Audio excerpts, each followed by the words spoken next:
Bueno, y vamos a hablar de enfoque del riesgo cardiovascular y cómo impactarlo. Mi nombre es el doctor Guillermo Laya Villarreal, internista. Cordial saludo.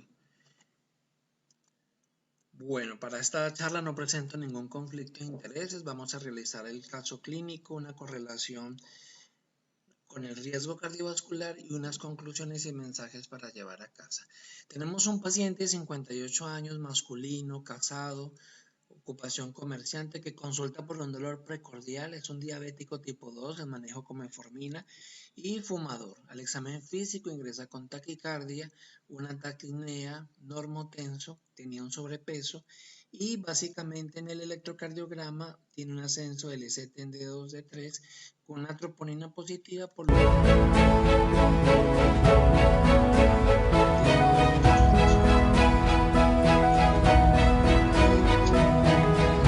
paciente pues es realizado su tratamiento con colocación a nivel de este nivel de el catéter, la angioplastia y básicamente egresa con el diagnóstico de un infarto de cara diafragmática. Antes de su egreso se toma una glicemia y una glicosilada que están fuera de metas, un colesterol elevado, un LDL muy elevado para el riesgo que ya tenía este paciente, con un síndrome de HDL bajo, unos triglicéridos también muy fuera de metas y la relación del colesterol no HDL, que es básicamente el colesterol total menos el HDL, en 206 también fuera de metas. Idealmente debe haberse medido una apoproteína B, pero en nuestro medio a veces es difícil. Y su tasa de filtración ya presenta un estadio 3B. Entonces, con este panorama nos centramos a hablar del riesgo cardiovascular y para ello tenemos que definir primero qué es el riesgo. El riesgo es la probabilidad que pase un evento, cualquiera que sea. Entonces, por ejemplo, ¿cuál es la probabilidad de que suceda un evento como, por ejemplo, ser impactado por un rayo? Entonces, un evento catastrófico, como es el impacto de un rayo, la probabilidad es de 1 en 500.000 personas. Entonces, si extrapolamos eso en conclusión a número de personas año, podemos decir que 240.000 personas podrían ser impactadas por un rayo, una cifra no muy alentadora. ¿Y cuál es la probabilidad de tener buena suerte y ganarse el euromillón en la lotería europea? Pues 1 en 75 millones de personas. Entonces, como vemos, estas probabilidades de que ocurra algún evento bueno o malo es lo que se conoce entonces como el riesgo. Y cuando hablamos entonces de riesgo cardiovascular, es la probabilidad de que ocurra un evento cardiovascular mayor, llámese infarto agudo del miocardio con o sin elevación del ST, una angina estable, un evento cerebrovascular, una enfermedad aterosclerótica del cuello, una enfermedad arterial periférica. Y para ello entonces se van a entender por qué los factores de riesgo tenemos que intervenirlo para no terminar en estos desenlaces fatales. Tenemos factores de riesgo no modificables como la edad, la parte genética, el género, tener una historia de un infarto previo, ya no lo podemos modificar, y factores que sí van a ser modificables, como por ejemplo la obesidad. En Colombia se dice que de cada 10 personas, 6 personas presentan algún trastorno de obesidad. La diabetes, la hipertensión, podemos impactar muy positivamente en ello. La dislipidemia como uno de los factores de riesgo de la aterotrombosis más importante. Y hay otros factores también a intervenir que son modificables como el alcohol, el cigarrillo, la ansiedad, el sedentarismo. Entender entonces que estos factores de riesgo cardiovascular es importante. ¿Por qué? Porque la cardiopatía isquémica es la principal causa de muerte en Colombia. No ha sido superado ni por el COVID, ni por el trauma, ni por nada. Sigue siendo la enfermedad cardíaca isquémica. Y súmele que la segunda causa es el accidente cerebrovascular. Esto en número de funciones por millón. Entonces sumemos acá casi 9 y 6 prácticamente nos da 15 millones acá en estas dos causas. El EPOC es la tercera y mire el cáncer de pulmón donde aparece en cuarta opción. Por eso la importancia de intervenir el cigarrillo como factor de riesgo. El cigarrillo es factor de riesgo para cardiopatía isquémica, para cáncer de pulmón. Si intervenimos el cigarrillo, vamos a tener una disminución de estos dos eventos que ocupan las primeras causas de muerte a nivel mundial y eso es extrapolable a Colombia. Acá en esta diapositiva vemos los factores de riesgo más principales en mujeres para el año 2019 y vemos como la presión alta se convirtió en la principal causa de la enfermedad cardiovascular. La dieta también fue positivo para tanto la enfermedad cardiovascular como para la enfermedad diabética y la enfermedad renal crónica. En hombres tuvo un comportamiento muy similar, solamente que el tabaco es la principal causa, en este caso factor de riesgo para hombres, para la enfermedad cardíaca y ya los demás factores prácticamente mantuvieron una similitud. Importante, datos de esta revista Lance, para entender entonces el factor de riesgo más importante que es la dislipidemia, el LDL, entonces saber que hay lipoproteínas mayores. Tenemos, por ejemplo, los kilomicrones que están cargados básicamente en 95% de triglicéridos. El LDL tiene 50 y 50, casi 50% de colesterol, casi 50% de triglicéridos. Entonces, estas recomendaciones para el manejo están publicadas en la revista de la Sociedad Colombiana de Endocrinología, ya las vamos a ver un poco más adelante. En esta diapositiva es para entender un poco tanto la fisiopatología del colesterol y más que toda la intervención que podemos hacer a nivel de medicamentos. Entonces vemos como el ácido bempedoico inhibe el paso de piruvato acetilcoenzima y las estatinas inhiben la HGM coenzima reductasa que me va a disminuir el paso de HGM-CoA a mevalonate. Los inhibidores de la PCSK9 o de la convertin succinilina quinasa 9 nos van a intervenir en este punto e impidiendo que se una el colesterol al receptor de LDL. Si queremos inhibir la absorción dual de moléculas grasas, entonces tenemos el ezetimibe y los secuestrantes del ácido biliar. Entonces, es importante saber que los kilomicrones están cargados de ApoB48, ApoC2 y la ApoE, y la LDL de ApoB100, básicamente la mayor unión a los receptores, y la lipoproteína lipasa. Entonces, dentro de las manifestaciones clínicas del espectro de la enfermedad dislipidémica, pues podemos tener pacientes completamente asintomáticos o si están desarrollando algún grado ya de dislipidemia, podemos entonces obtener diferentes grados de la angina, incluso la enfermedad coronaria debutando ya como un infarto. Siempre vigilar que nuestro paciente pueda tener signos o manifestaciones de una enfermedad heterofamiliar hereditaria, como es las dislipidemias familiares, entonces busquemos el arco senil, busquemos las plaquitas en los ojos, los famosos santelasmas y santomas, y pues básicamente a nivel de codos, a nivel de piel, a nivel de cara se pueden encontrar los santomas. Estas son básicamente las manifestaciones clínicas. De acuerdo al grado, entonces los tipos de dislipidemia, la hipertrigliceridemia aislada, la hipercolesterolemia aislada, la dislipidemia mixta y el síndrome de HDL bajo. Podemos tener causas primarias y secundarias. Por ejemplo, entre las causas secundarias, podemos tener un hipotiroidismo como causante de una dislipidemia mixta, pero también la diabetes, la enfermedad renal, medicamentos, entre otros. Y la causa primaria, pues básicamente para cada tipo de dislipidemia hay unas deficiencias genéticas. En este caso quiero destacar para la HDL bajo la mutación del ApoA, las disbeta-lipoproteinemias en dislipidemia mixta, y las deficiencias genéticas de ApoB100 para la hipercolesterolemia y las deficiencias de ApoC2 y la deficiencia de la lipoproteína lipasa para los trastornos de tipo hipertrigliceridemia. Sin olvidar la hiperquilocrinemia familiar. Entonces, ¿cómo saber si estoy ante una dislipidemia? Definitivamente debo saber el riesgo cardiovascular. Si el paciente, dependiendo del riesgo, las metas de LDL están por fuera, pues básicamente tengo una dislipidemia. Y para ello tengo que saber el riesgo. Entonces, ¿cómo calcular el riesgo? Acá les traigo un ejemplo de un paciente de 30 años con una presión normal, con un colesterol normal, con un HDL que está bajo. ¿Qué riesgo promedio sin tener otros factores de riesgo? Nos da un 2%. Pero si este mismo paciente con las mismas características en factores de riesgo, solamente poniéndole la edad, que es un factor no modificable, ya no sube al 9% a los 10 años, solamente por tener como único factor el HDL bajo. Este mismo paciente, ya poniéndole que tenga una hipertensión, nos eleva el riesgo a 18%. Y si lo ponemos además con los mismos datos, pero además le sumamos el colesterol, mire cómo lo eleva, prácticamente duplica el 38% riesgo a los 10 años. Por eso la importancia de hacer un buen manejo de la dislipidemia y el colesterol total no sirve para hacer diagnóstico.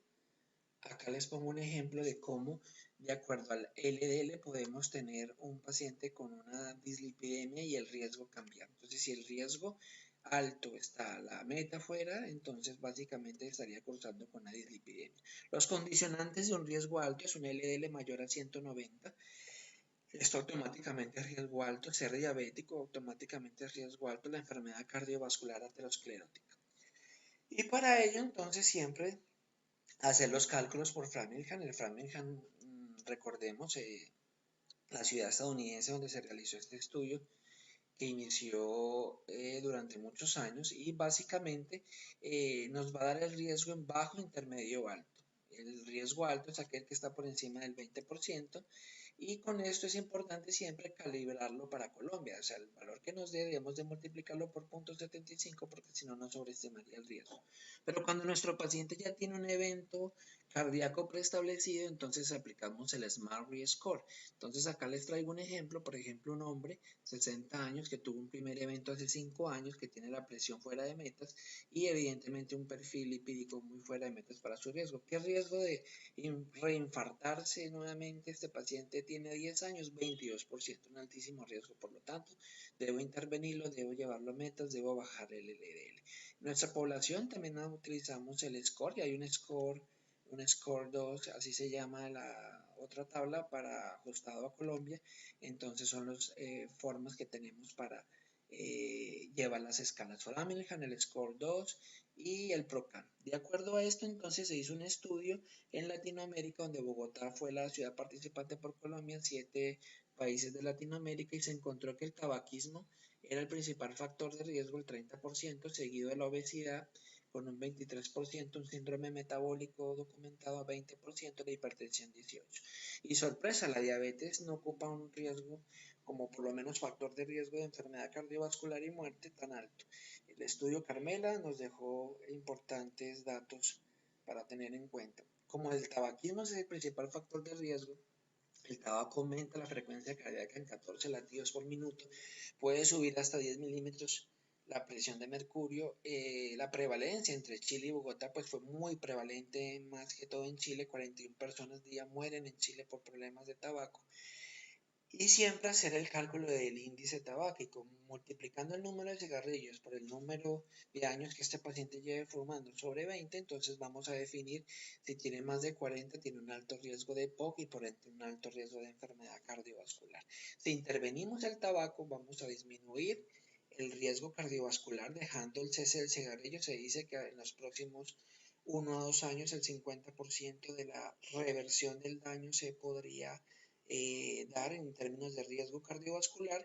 Y además pues no olvidar que como la parte oncogénica estaba entre las 5 primeras causas, pues además estamos interviniendo otra de las causas más frecuentes, como lo es los tumores de pulmón, tráquea y bronquios. Entonces solamente con intervenir cigarrillo intervenimos la parte oncogénica y la parte cardiovascular. De acuerdo entonces a estos hallazgos, planteamos unas metas, tanto de triglicéridos que deben ser menor a 150, el HDL para hombres idealmente que esté por encima de 40, para mujeres por encima de 50, y el LDL pues dependerá del riesgo. El riesgo entonces que tengamos de tener un evento fatal como un infarto, un accidente cerebrovascular fatal o no fatal, y siempre tratar de valorar integralmente lo que es la edad vascular para expresión del riesgo cardiovascular, tema de otra conferencia importante. De acuerdo a esto, entonces, el Framingham se convierte en la principal escala. Acá es para ver el puntaje protector de la edad. Mire que con más de 45 años donde empieza a puntuar, pero menos de 40 años ya da un puntaje que resta incluso puntos a la escala de Framingham. Por lo tanto, es un factor protector tener menos de 40 años.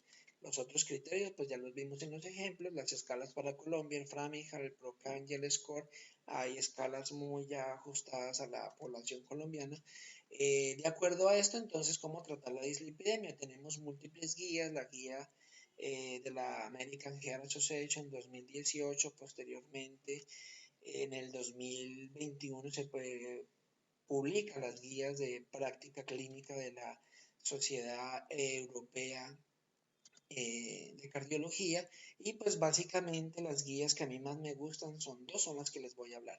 La del 2019, la cual fue publicada en el American Heart Journal.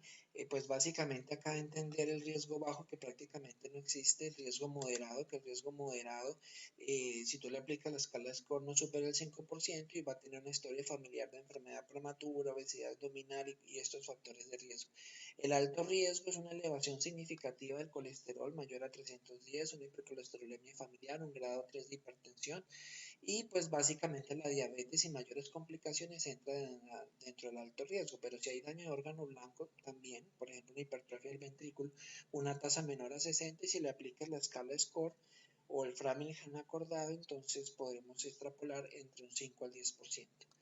El alto riesgo, pues básicamente es ese diabético que ya tiene compromiso de órgano blanco, sea corazón, sea riñón a través de una proteinuria, o que contenga algún evento cardiovascular importante. Entonces, tener una enfermedad aterosclerótica mayor al 50%, comentada por ultrasonografía, o que haya tenido un síndrome coronario agudo, un infarto, una enfermedad arterial oclusiva a nivel cerebral, a nivel aneurismático, pues ya lo convierte en muy alto riesgo.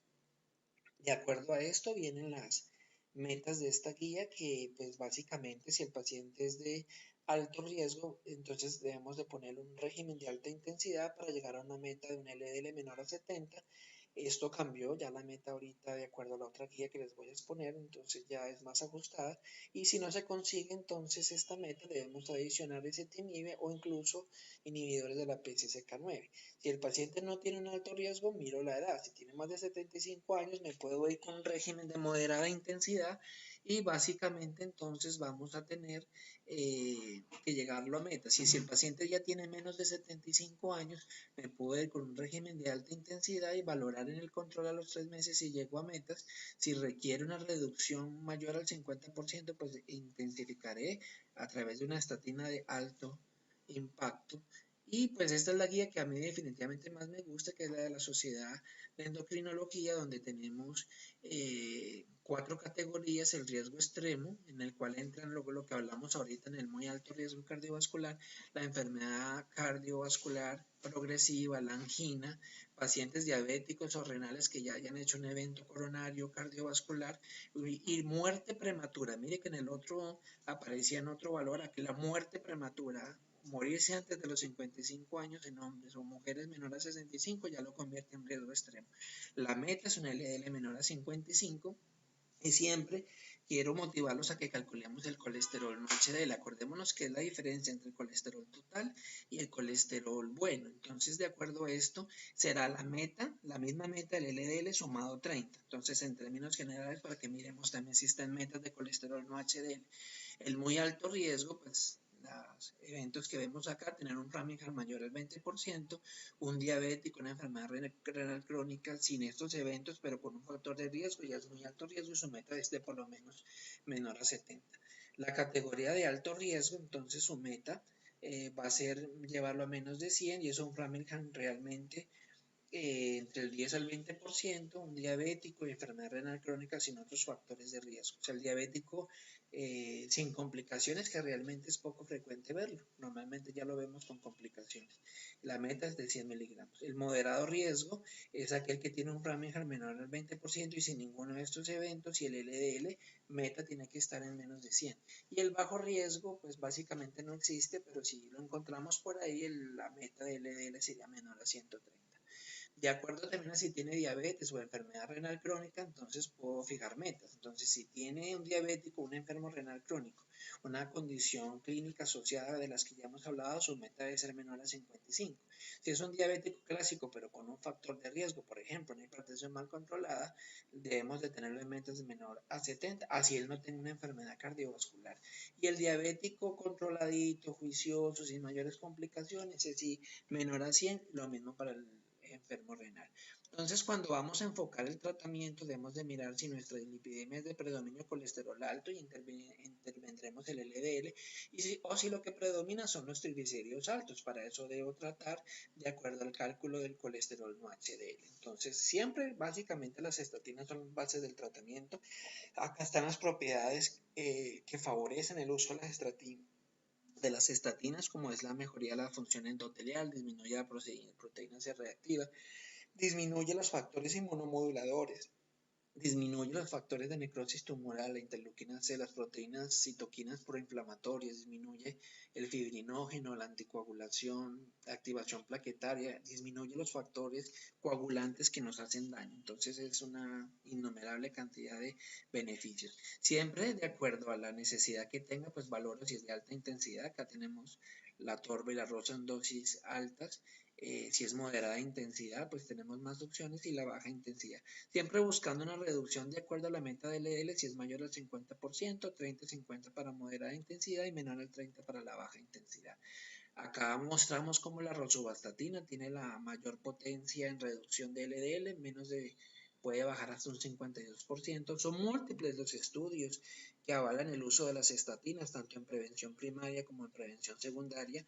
Y también tenemos estudios sobre la placa aterosclerótica, como lo es, por ejemplo, el uso de la rosuvastatina en el estudio Meteor, que demostró que disminuyó el grosor de la íntima media, esto hecho por coronarografía en ultrasonido, y los estudios asteroide reversal que también mostraron beneficios del volumen reductivo del ateroma.